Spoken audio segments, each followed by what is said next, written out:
আলু ভাজি কিন্তু আমরা সকালের নাস্তায় সবাই পছন্দ করি। আজকে দেখাবো একদম ঝরঝরা কম তেলে কিভাবে মজা করে আলু ভাজি করা যায়। দেখুন, আমি প্রথমেই দিয়ে দিচ্ছি অল্প করে তেল, তার মধ্যে একেবারে অল্প করে আমি পেঁয়াজ দিয়েছি। আলু আর পটল একেবারে লম্বা লম্বা করে আমি কেটে রেখেছিলাম, আর সেটাকে পানিতে ভিজিয়ে রেখেছিলাম কিছুক্ষণ ধুয়ে, যাতে করে আলুর মধ্যে যে স্টার্চটা থাকে সেটা চলে যায়। এখন দিয়ে দিচ্ছি একেবারে সামান্য হলুদের গুঁড়া, লবণ আর একটা কাঁচামরিচ, ব্যাস আর কিচ্ছু দেওয়া যাবে না। এটাকে একটু মিশিয়ে আমি চুলাটা কমিয়ে দিচ্ছি।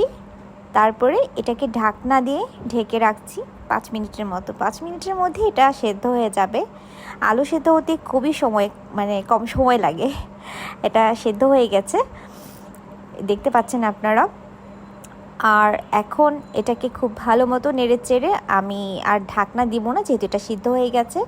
এটা আরেকটু হবে, 2 মিনিটের মতো নাড়াচাড়া করে রান্না করে নামিয়ে নেব। ব্যাস, এটা হচ্ছে আলু ভাজির সবচেয়ে সহজ রেসিপি। অনেক দিন পরে আমি ভিডিও আপলোড করছি আমার চ্যানেলে, সবাই অবশ্যই একটা লাইক এবং কমেন্ট করবেন। চলে যাচ্ছি, সবাই অনেক অনেক ভালো থাকবেন, আমার জন্য দোয়া করবেন। খোদা হাফেজ।